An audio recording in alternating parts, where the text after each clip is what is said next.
Entonces, hemos visto que la clave es el potencial de acción para entender el electrocardiograma, ¿verdad? Y que el potencial de acción del corazón es esencialmente diferente a los potenciales de acción de otros tejidos excitables.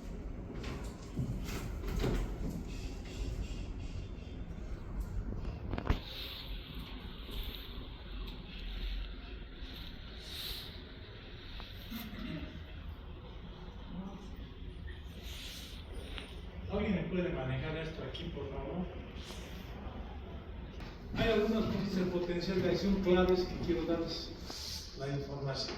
Primero, este potencial de acción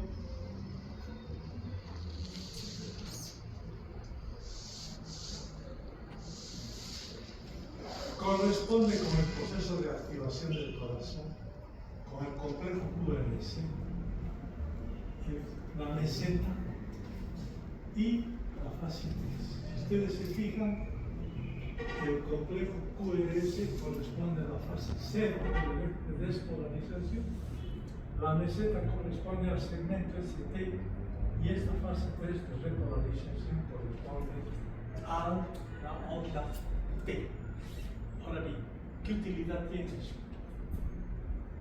Cuando ustedes tienen hipocalemia, o sea, cuando el potasio en sangre baja por debajo de 3.8, digamos 3 miliequivalentes por litro, que ya es bajo, sucede frecuentemente en la clínica porque se da mucho diurético en los hospitales, en las clínicas, en los consultorios. Y generalmente hay una eliminación de potasio porque habrán visto que hay diuréticos, en el ciclo anterior han visto métodos de que hay diuréticos perdedores de potasio, como la furosemida, por ejemplo. Entonces es frecuente que los pacientes boten mucho potasio y ahí están haciendo periódicamente sus determinación de potasio, lo cual es carito en sangre. Entonces hay que reponer el potasio por vía oral con algunos alimentos como son por ejemplo el plátano, la naranja, etc. O jarabes o tabletas efervescentes, hay que reponer ese potasio. Es muy importante que ese potasio esté dentro de los límites normales, 3.8, 5.6 milicardios por litro. Pero por el electro también se puede determinar, aunque ustedes no crean, la hipocalemia. ¿Qué pasa en la hipocalemia? Es decir, cuando el potasio ha caído por debajo de su nivel normal. Entonces el potencial de acción se altera, ¿verdad? Y se vuelve más largo.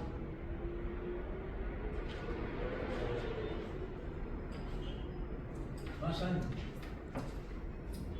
Se vuelve más ancho el potencial de acción. Y por tanto, este QT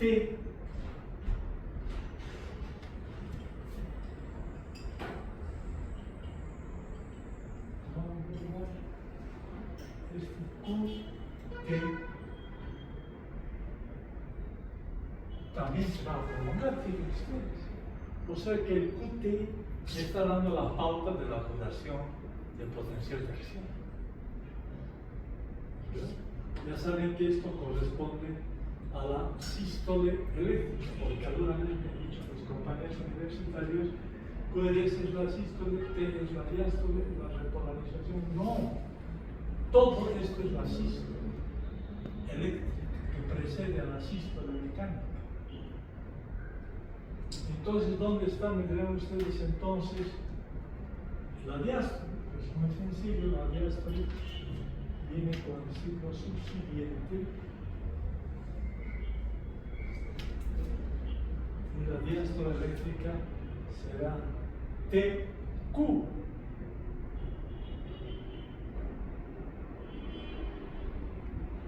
Entonces creo que ese conceptito que no está bien en algunos textos, aquí aclara. Por ejemplo, le damos la sístole eléctrica, la QT y el TQ, la diástole eléctrica. Comprenderán ustedes que esto va a variar en función también de la frecuencia cardíaca. Cuando aumenta la frecuencia cardíaca se aproxima y cuando disminuye la frecuencia cardíaca se ensancha. Entonces el potencial de acción, cuando hay taquicardia, puede acortarse, se acorta, no puede.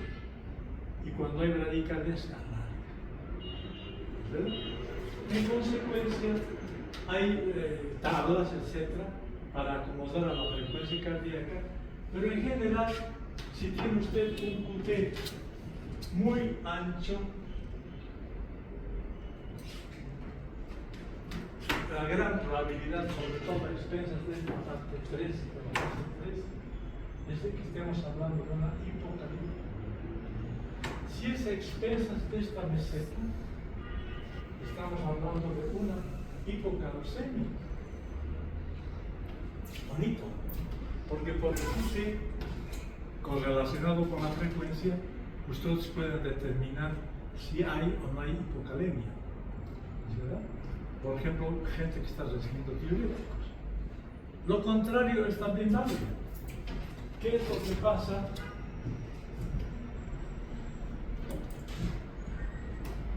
si hay una hipercalemia? La hipercalemia se observa en la insuficiencia renal crónica, que es una patología inusitadamente frecuente en nuestro mundo. ¿Qué quiere decir insuficiencia renal? Es que el riñón no está funcionando adecuadamente, está reteniendo urea, creatinina y potasio, entre otras sustancias. ¿Y la hipercalemia cómo se va a traducir en el electrocardiograma? Para empezar, es evidente que el potencial de acción se acorta. En lugar de ser así normal,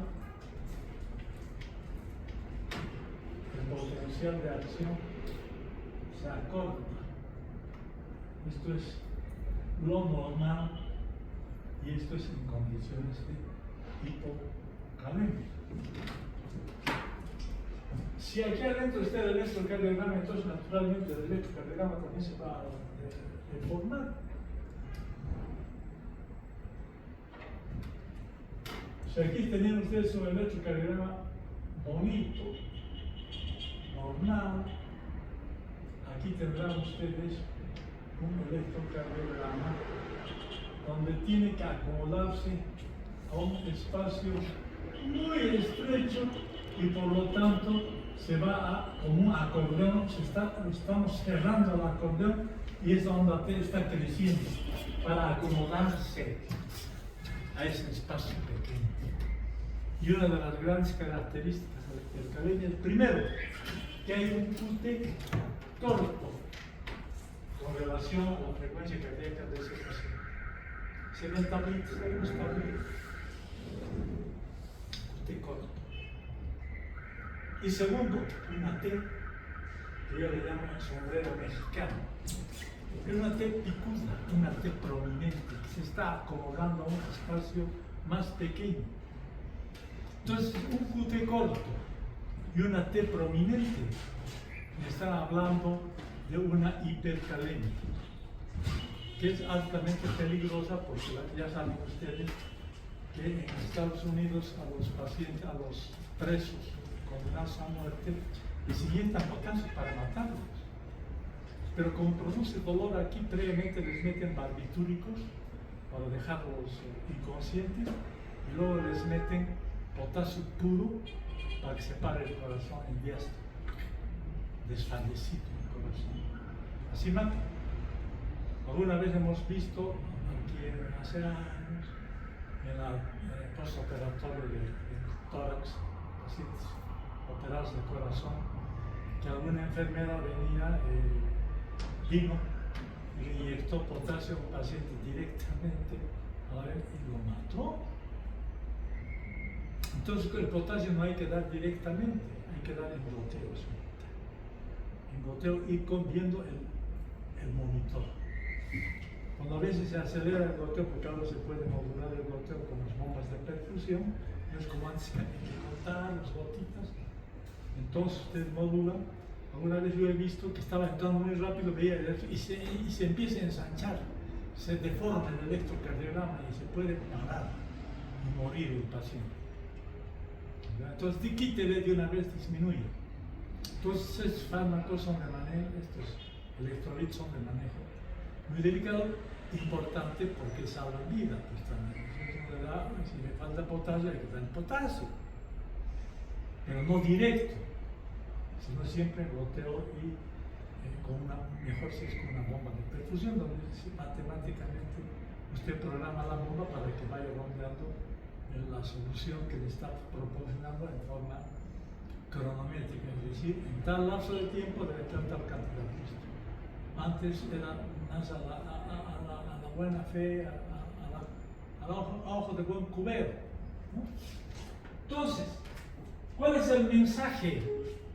Es que por electrocardiograma podemos también diagnosticar alteraciones electrolíticas. Hemos dado 3 ejemplos de la hipocalemia, la hipocalcemia y la hipercalemia que se pueden detectar por el electrocardiograma. Entonces vean ustedes que no solamente es el ritmo, no solamente es el crecimiento de cavidades del corazón, sino también se puede detectar incluso el ionograma, ¿no es cierto? Los iones en plasma sanguíneo, lo cual no deja de ser de una extraordinaria utilidad. Entonces, el electrocardiograma empieza a tener dimensiones mayores de las que nos imaginamos, y no solo tiene que ver con el corazón, sino con el metabolismo general, el manejo del potasio, por parte del riñón. Ya hemos dicho que en la insuficiencia renal hay una acumulación de potasio en la sangre, de urea y de creatinina. Además suelen ser hipertensos los sujetos, entonces el diagnóstico se va completando porque el electrocardiograma no hay que... Nos hacían hacer cuando éramos estudiantes ejercicios, pero en la práctica uno tiene que correlacionar con su historia clínica, con la radiografía, con el ecocardiograma, con laboratorio, hay que correlacionar. Aquí les damos en forma pura para que vean la importancia de este método complementario, no es exclusivo. Bueno, otra cosa que me parece que hay que transmitirles a ustedes con relación al electrocardiograma es la importancia del ST.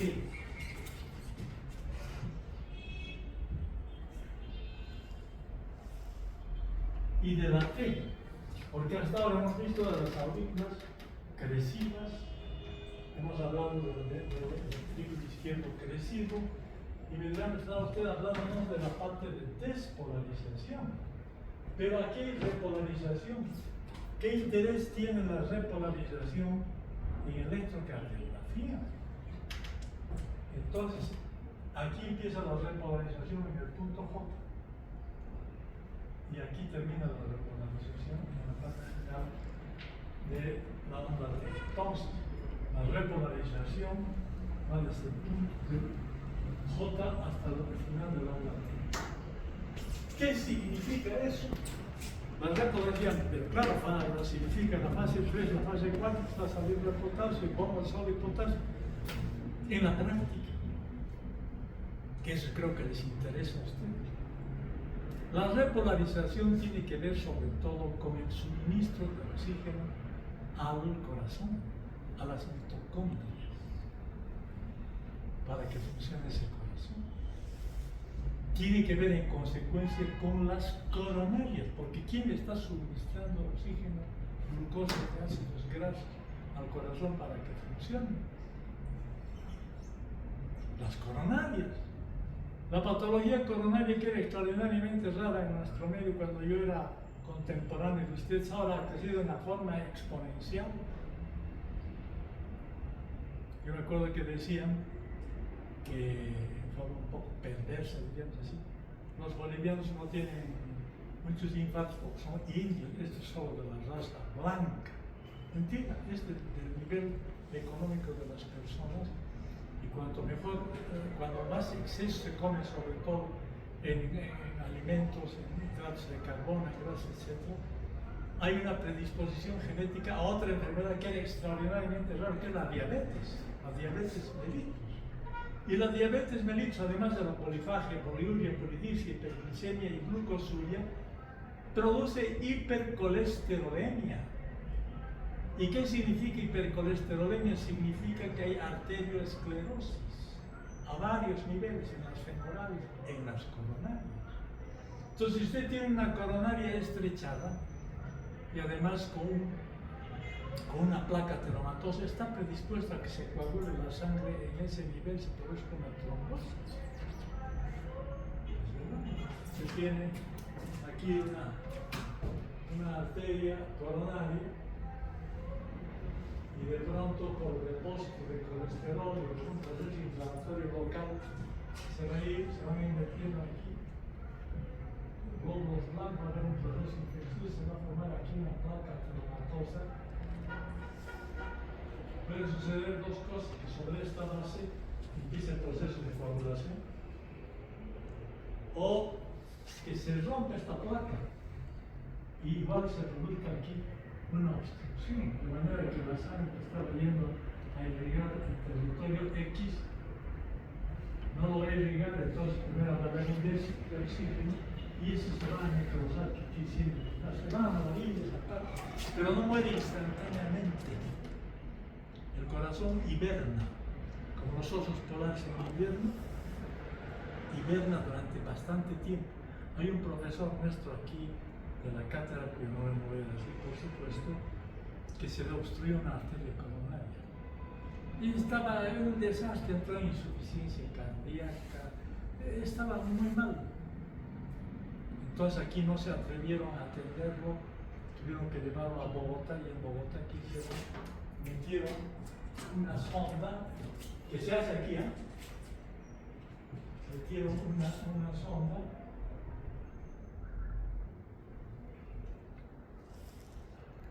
la inflaron aquí y desplazaron y reabrieron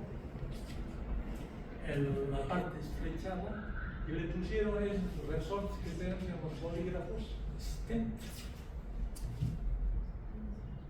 para que permanezca abierto y no se vuelva seco, mantenga así español. El resortito ese de bolígrafo, stent, hay varias, ¿verdad? Estoy simplificando, estoy diciendo de una manera casi grotesca, pero lo que a mí me interesa es la información que se está proporcionando. Entonces se repermeabilizó, oiga, no me pueden creer, pero aquí como si nada hubiese pasado. De lo que se estaban muriendo les recomendaron los cardiólogos bogotanos que aquí hagan ejercicio físico, que ahora está prestando su servicio y probablemente es en algunos grupos usted se encuentra ahí.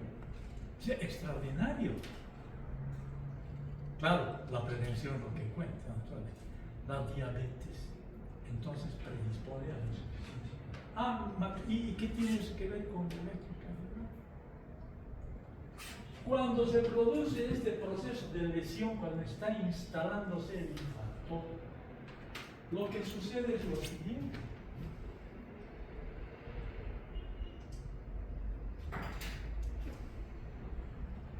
El electrocardiograma en la zona comprometida, bueno, esto es lo normal, ¿sí? Aquí tenemos, sobre todo, quiero que tomen atención en el segmento ST.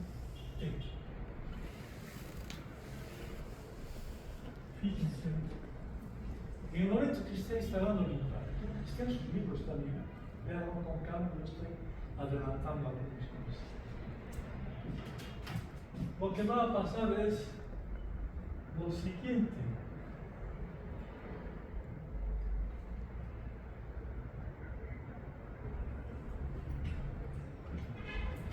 Este ST lo jalaron hacia arriba, es la zona de lesión que se está instalando. Y aquí es la parte de isquemia. ¿Qué quiere decir isquemia? Que hay déficit de irrigación sanguínea. Y aquí ya hay lesión porque ya hay ruptura de las membranas celulares del músculo cardíaco, se está perdiendo potasio y entonces aparece este segmento ST supradesnivelado, que es la zona de lesión. Y luego cuando empiece a cicatrizar, naturalmente va a aparecer, va a ir descendiendo esto, se va a ir normalizando el electrocardiograma y va a quedar como secuela aquí una cicatriz, que es una onda Q. que queda como si fuera un infarto activo de miocardio que evolucionó favorablemente. ¿Quieren que resuma todo esto? Muy bien. Ustedes tienen.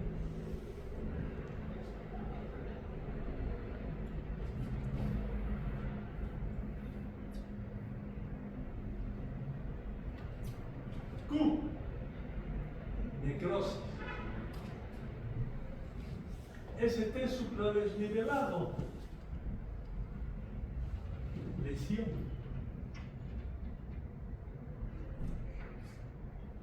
T.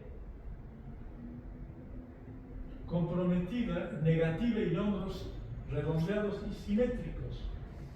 Isquemia. Ahí tiene ustedes caricaturizado en el electrocardiograma un proceso de instalación. Se ha deformado el ST supradesnivelado, lesión. La T negativa, isquemia. La Q muy ancha, un poquito más ancha de aquí, necrótica, ancha y repintada, necrosis. Entonces el electrocardiograma les está expresando una patología grave que hay que atender inmediatamente. Entonces usted ve eso en el electrocardiograma, dolor intenso, palidez, el electrocardiograma a la unidad coronaria, a terapia. No hay otra cosa que hacer. No hay otra cosa que hacer que llevarlo inmediatamente a la unidad clínica, hospital, que tenga los recursos, no cualquiera. Entonces, donde se la atiende, porque no se mueve. Los 15 minutos iniciales, dicen en los Estados Unidos, son vitales. Por eso ellos ni siquiera tienen ambulancia, son helicópteros. ¿No? Llega el helicóptero, lo recogen al paciente y lo llevan al hospital. Entonces el tiempo es vital. Yo recuerdo una prima mía murió con un infarto miocardio en Sucre porque cuando estaba infartada ya diagnosticada, se encontró con una diablada, morenada, no sé qué, cuestión folclórica, tardó en llegar al hospital muerta. Entonces el tiempo es clave. El tiempo es clave. Y por eso se dice, el tiempo es oro, ¿no es cierto? Aquí en los niños el tiempo es vida, hablando de la medicina crítica. Hay otras manifestaciones, etc. Muy bien, entonces estamos viendo que también había tenido que ver el electrocardiograma con la repolarización y con las coronarias. Si antes hablábamos del ritmo, nodo sinusal, nodo auriculoventricular, de His, bloqueos auriculoventriculares de primero, segundo, tercer grado, taquicardias, bradicardias, bloqueos del vano, hipertrofias. Ahora estamos viendo que la repolarización nos informa mucho sobre la irrigación coronaria. Y aquí estamos hablando de la angina de pecho, de la isquemia del infarto miocardio, que es mortal y ya hay un porcentaje elevado en nuestro medio de infartos. Ya no era cuestión racial, era cuestión de sistema de vida, estrés, diabetes, predisposición a la enfermedad. Otra época también se empezó a hablar de que los hombres nomás eran los que tenían infarto y las mujeres no, porque estaban protegidas sobre todo durante el periodo fértil por los estrógenos. Eso también empezó a fallar estadísticamente. Yo recuerdo mucho en algún congreso nos mostraban que en la medida en que los hombres dejaban de fumar, las mujeres empezaban a fumar en forma extraordinaria, ¿no? Un mal concepto de la liberación femenina, las reivindicaciones de la mujer, mal entendida, entonces empezaron a fumar de una forma increíble, mientras los hombres disminuían el tabaco. Y aparecieron los infartos porque el tabaco es un predisponente para el infarto miocardio y para el cáncer pulmonar. En mujeres empezó a subir el cáncer pulmonar, y esto no puede ser, y era el tabaco.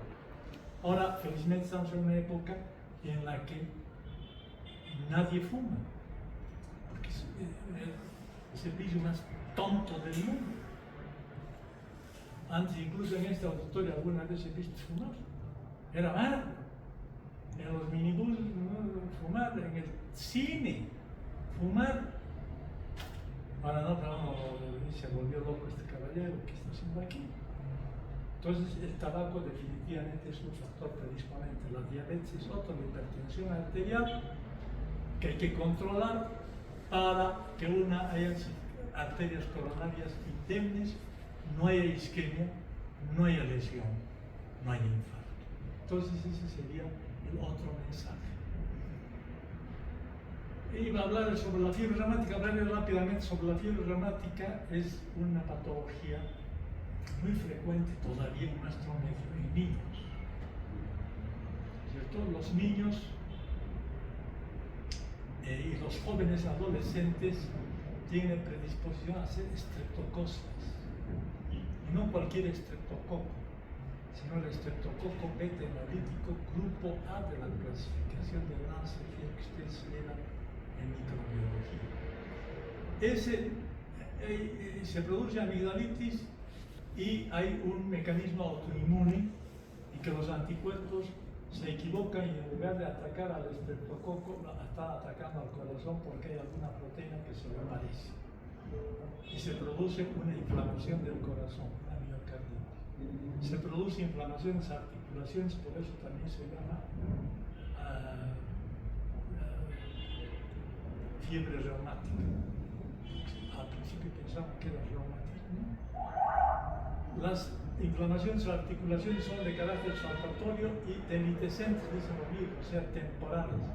Desaparece la inflamación de las articulaciones, las artritis, y deja como secuela endocarditis que deforma las válvulas, particularmente la mitral, la tricúspide y la aorta en ese orden, jamás la pulmonar.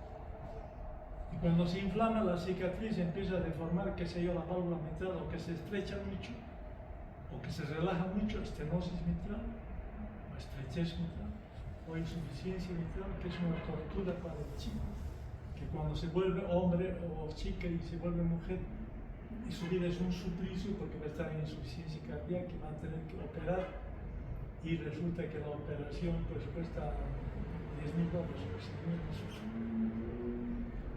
¿Y acaso se puede evitar? Claro que se puede evitar porque un estreptococcus le ponen una penicilina y ahí se acabó el problema. ¿Y cuánto le cuesta la penicilina? 10.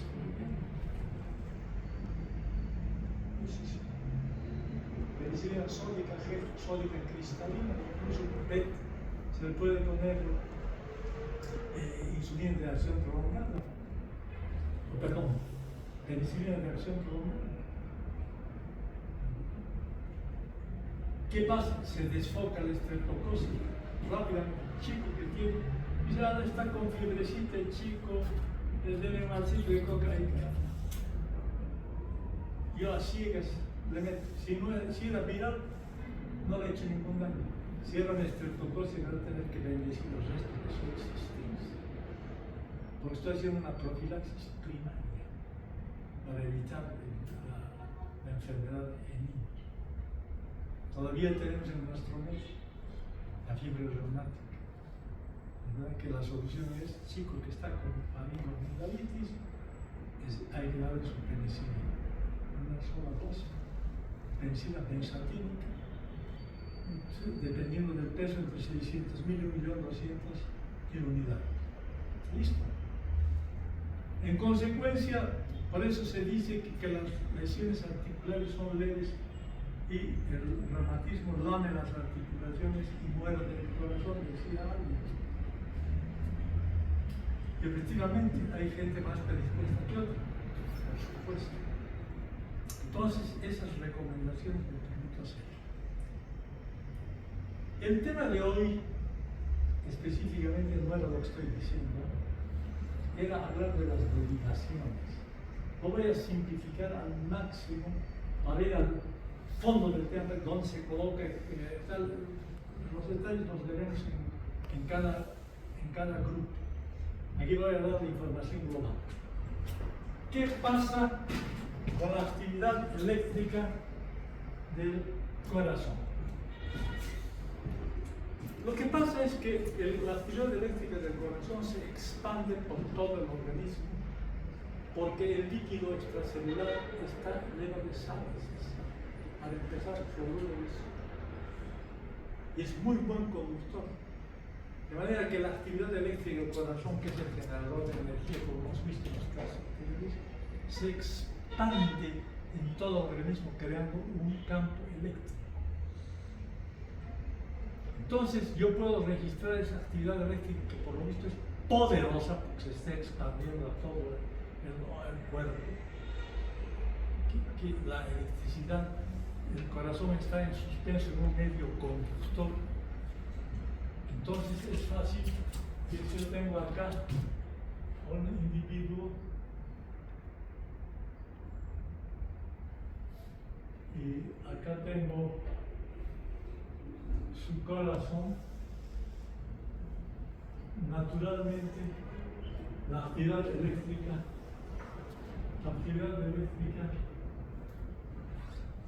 se va a expandir por todo. Y por tanto yo puedo recoger esa información en la periferia. Por ejemplo, tengo acá rápidamente.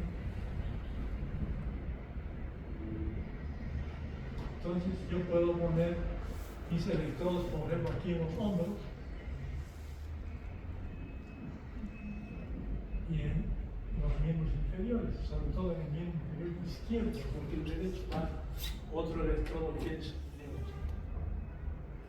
izquierdo. ¿Listo? Entonces lo he hecho, entonces yo que se llama Beethoven,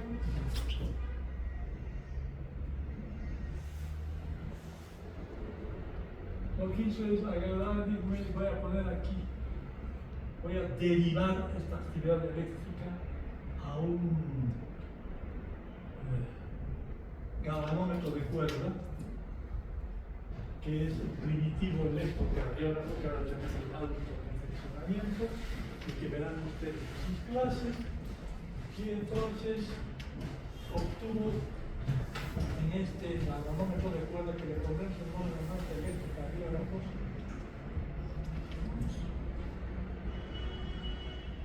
y salió aquí ondas de electrocardiografía. Ustedes se conocen.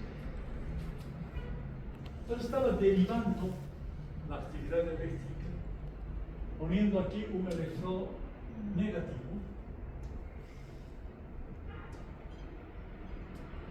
y aquí un electrodo positivo, y se creó aquí una derivación en la que esta derivación la representó por una, en que la mitad de esta derivación 1 era negativa y la otra mitad era positiva. Entonces, como estábamos tomando dos polos, esta era una derivación bipolar, negativo, positivo. Todo esto es la derivación 1. Toda esta. La mitad de esto quiere insistir positiva y la otra mitad negativa. Lo mismo hizo rápidamente con la derivación 2. Aquí puso el electrodo negativo y aquí puso en la pierna izquierda el electrodo positivo. Y lo mismo hizo con la derivación 3, en que el electrodo negativo puso en el hombro izquierdo y el electrodo positivo en la pierna izquierda. Y tuvo un triángulo isósceles.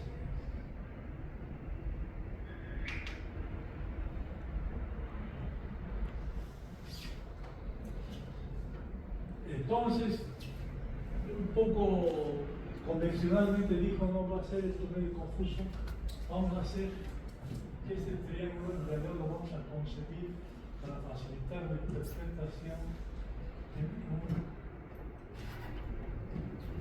triángulo equilátero, donde en el pubis va a estar uno de los vértices en el hombro derecho, otro de los vértices en el hombro izquierdo, otro de los vértices. Pero ustedes miran que ese es redondo, si ustedes que ponen los electrodos aquí en las muñecas. Lo que pasa es que el brazo izquierdo está haciendo como cable también. Entonces, nosotros estamos tomando aquí la derivación del hombro derecho, BR, de right, en inglés derecho. y estamos tomando la otra derivación aquí. De hecho, algunas veces se hace eso en la terapia intensiva, ponen directamente. Lo que hacemos nosotros es ponerle acá. Esto equivale al hombro, porque todo eso está haciendo de cable, porque aquí está lleno de sal, de líquido, esto es igual. Entonces eso tengo que aclarar. Son los hombros, pero nosotros tomamos acá por comodidad. ¿Podrían poner directamente? Sí, ¿no? De hecho, se hacen las terapias intensivas, se ponen directamente. Listo. Entonces, el triángulo isósceles se convirtió en un triángulo equilátero. Y surgió, si fue el inventor de Entore, pues surgió el triángulo de Entore.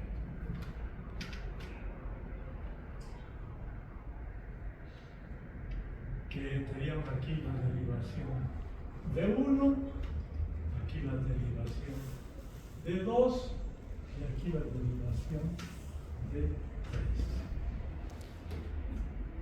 La mitad negativa, otra mitad positiva. La mitad negativa, porque ahí pusimos los electrodos, la otra mitad positiva, porque en la pierna izquierda estaban los electrodos positivos. Entonces, igual acá, la mitad negativa, la otra mitad positiva. Entonces ahí tenían el triángulo de Entore. Entonces vino algún otro autor, Bailey, dijo, bueno, ¿por qué no hacemos coincidir en un punto centrales derivaciones manteniendo su dirección y su sentido? Bueno, entonces hagamos esto. Derivación de 1, derivación de 2 y derivación de 3. Vamos a poner sus nombres de 1, de 2, de 2, de 3, de 3. Listo, tengo mi sistema de 3 ejes para las derivaciones bipolares. También se llaman de Entore, o estándar, también se llaman derivaciones estándar, bipolares. Entonces la inquietud de los científicos no para. Y dijeron, en lugar de hacer derivaciones, solo derivaciones bipolares, hagamos unipolares. Yo quiero un solo polo, solo quiero del hombro derecho, del hombro izquierdo y de la pierna izquierda. Para eso tengo que eliminar el resto. Entonces lo que sucedió fue que hicieron lo siguiente. Entonces estaba aquí el sujeto.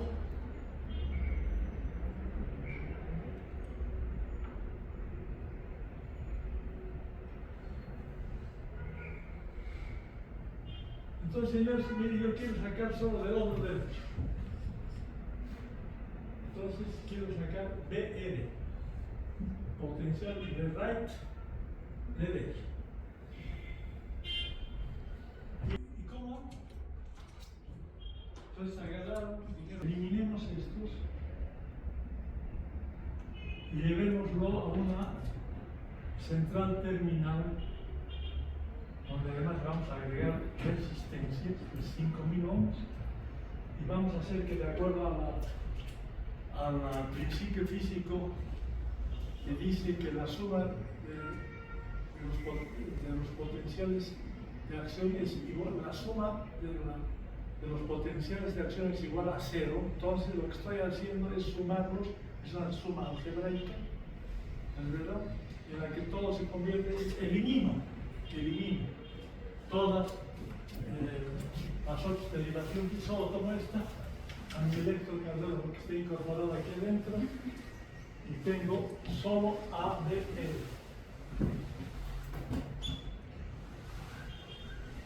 Solo ADR. ADR siempre es negativo, por si acaso. No hay ADR positivo porque están mirando desde arriba al corazón, está viendo desde atrás al corazón, y por eso todas las ondas son negativas en ADR. Listo. ¡Listo! Entonces lo mismo hizo con ADR, no voy a repetir tan relativamente. Lo mismo hizo con ABL y lo mismo hizo con ADF. Sumó todo y solo tomó la que le correspondía, de la pierna izquierda del hombro izquierdo. Y así surgieron las derivaciones unipolares BR, BL y BF, pero con un problemita, eran muy chiquitas las ondas estas. Tenía que aumentar de tamaño. Entonces, ¿qué hacemos? No, lo que haremos es lo siguiente fácilmente.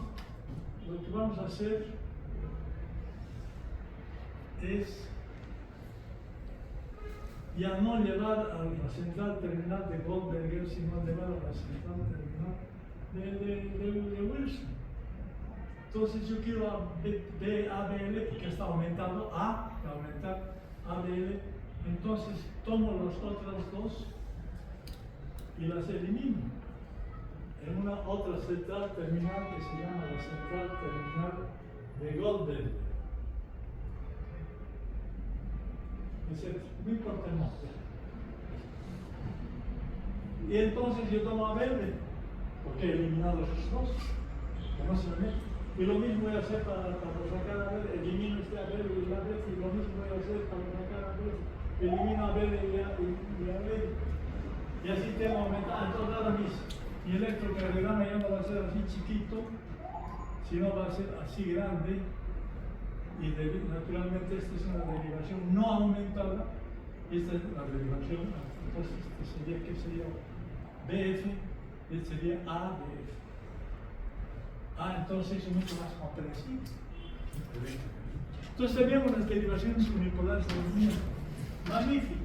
Entonces ya teníamos aquí D1, D2, D3, ¿cierto?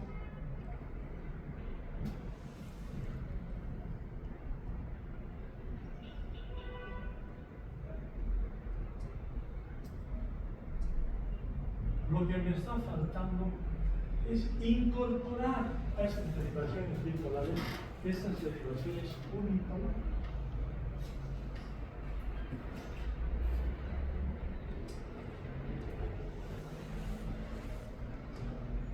Entonces, volvemos a hacer ABF.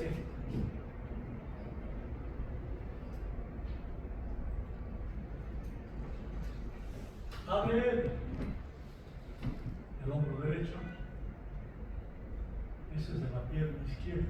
Si quieren poner izquierda para que sea más didáctico. El foot. Y de viene la F.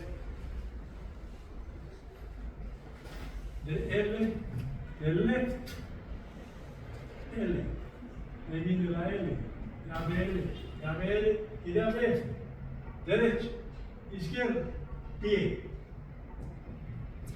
Magnífico, entonces aquí me estaría faltando ABF, y he puesto ABL, me está pasando ABL.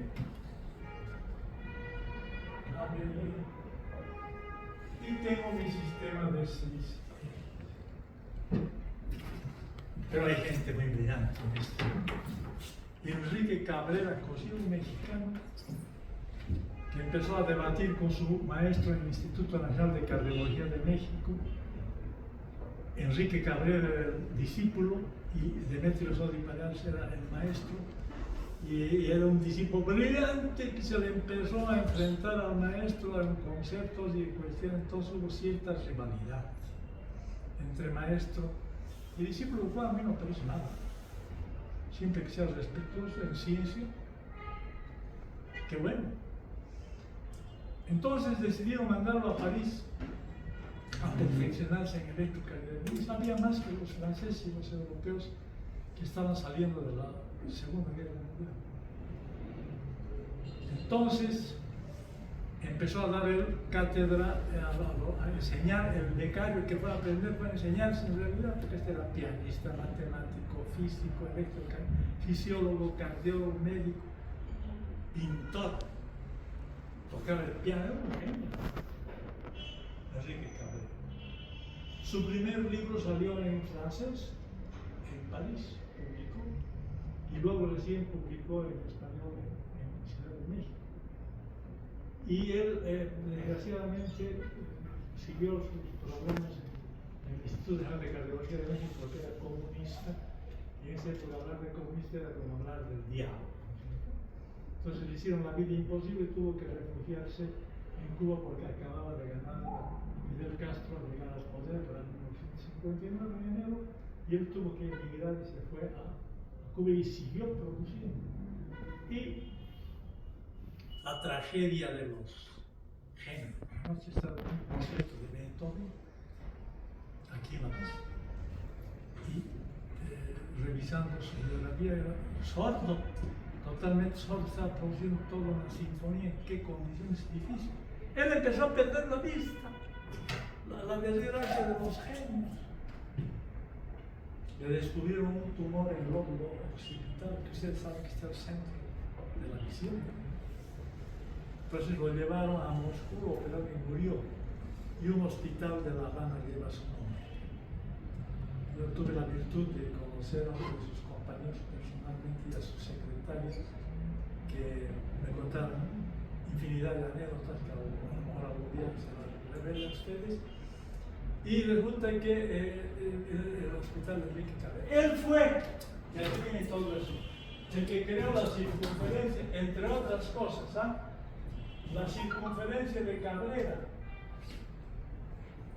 donde le puso grados, 0 grados aquí, menos 30, todo negativo, menos 60, menos 90, menos 120, menos 150 grados, por supuesto, y esto menos 180 grados, pero de aquí también más 30, carga con signo positivo, grados, por supuesto, más 60, más 90, más 120, más 150 y más 180.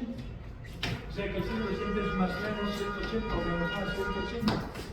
Participa. Esto sirve para determinar la suma de los vectores del electrocardiograma, que es lo que se llama el eje eléctrico, y no hay que confundir con el eje anatómico. Porque saben ustedes que el eje anatómico, ustedes han hecho en anatomía, va de la base del corazón al ápex. Tiene una ubicuidad de arriba a abajo, de delante, de atrás a adelante, de derecha a izquierda, así como está. Este es mi bolígrafo, así. Así está. El eje longitudinal. Hay otros ejes transversal, y hay otro eje anteroposterior. Porque el corazón gira como un reloj aquí, como están viendo ustedes, ante el anteroposterior. Aquí va a girar en este sentido, y naturalmente el corazón no está inmóvil, el corazón se mueve, el diafragma se mueve así, el corazón se mueve junto con el diafragma, y además puede girar de un lugar a otro en diferentes sujetos de acuerdo al hábito constitucional. En los flacos, como este servidor, tiene la verticalidad; en los gorditos y atléticos, pues más horizontalizado. En las mujeres embarazadas igual, usted tiene aquí. Puede variar el eje, me dice, claro que puede variar. Si usted tiene aquí una dama que tiene su corazón vertical, se embaraza, entonces inmediatamente, que es fisiológico el embarazo, entre paréntesis, empieza a empujar, y resulta que este corazón que está verticalizado se va a horizontalizar. Lo que está a más 90 grados, estar, qué sé yo, a 0 grados. Y de hecho, con la respiración varía un poquito de cambio. En inspiración y en expiración. Y además el eje varía con los bloqueos de rama y con las hipertrofias. Si se hipertrofia el ventrículo izquierdo, naturalmente desde mi eje, normalmente voy a poner 2 derivaciones. Normalmente mi eje está aquí. Es el eje normal del corazón. Eléctrico.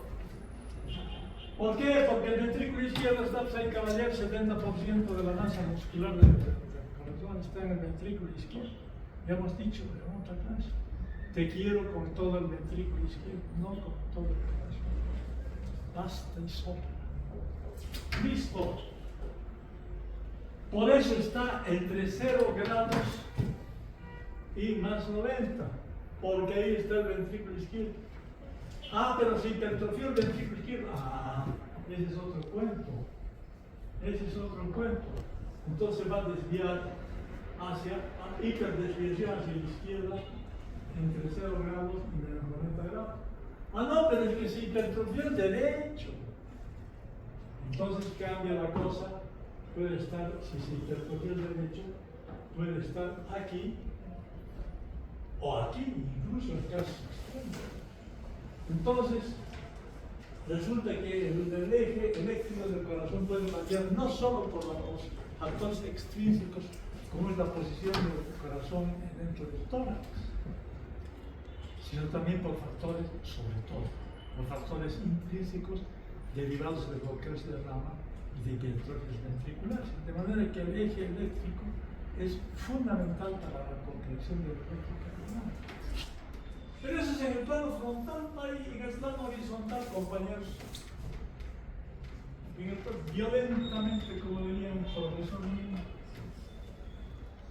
Si aquí está el corazón, necesito yo hacer un corte transversal para ver aquí una derivación, otra derivación de 1, de 2, de 3, de 4, de 5, de 6, 1, 2, 3, 4, 5, 6. Voy a ver no solamente lo que es aquí, como decíamos, aquí en el plano frontal, que eran las derivaciones bipolares y unipolares, yo lo estaba viendo al sujeto así, de frente. Y lo que aquí arriba, abajo, derecha, izquierda. Ah, pero aquí también tengo derecha e izquierda. Me está faltando ver en profundidad. Y ahí tengo esas derivaciones que me permiten ver en profundidad. ¿No es verdad? Si se llamamos, qué sé yo, X y Y', este eje de este otro X', a este lo llamaremos Z'. Estoy viendo en profundidad, estoy viendo el electrocardiograma en 3 dimensiones. No solamente el tiempo, frecuencia cardíaca, sino también alto, ancho y profundidad.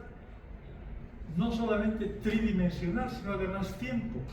La tetradimensionalidad del espacio y el tiempo lo tienen ustedes registrado en el electrocardiograma. Porque el electrocardiograma se toma para la frecuencia cardíaca. Ahora los computadores que lo hacen directamente, antes les enseñamos cómo sacarlo, pero no tiene sentido porque ahí está ya el dato que usted necesita. Si quiere saber cuál es la formulita, pues consulte su librito. Pero la práctica, la información fundamental de la que les estoy dando, en la que el eje eléctrico es la suma de todos los vectores del corazón. Hay vectores que se están activando en el orden que estoy señalando al corazón, en ese orden de aparición. Y además, si yo uno todo esto, tengo un electrocardiograma que está girando esta fila antirradia, algo es mucha complicación, lo simplificaré. Entonces aquí tengo un vector septado, aquí de la pared libre del ventrículo izquierdo y otro basal. Aquí le llamaré este 1, a este 2 y este 3.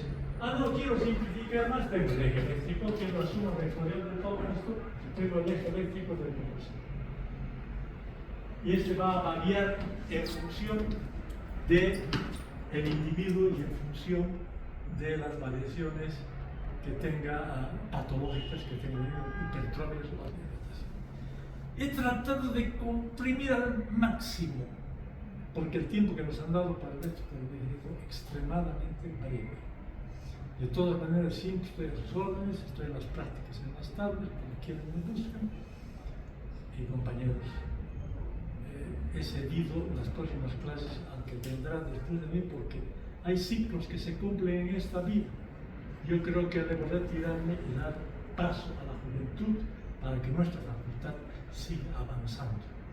He tratado de casi 36 años de cumplir con ustedes, de manera que la mayor satisfacción que tengo en mi vida es haber servido a la juventud de nuestra patria. Muchas gracias.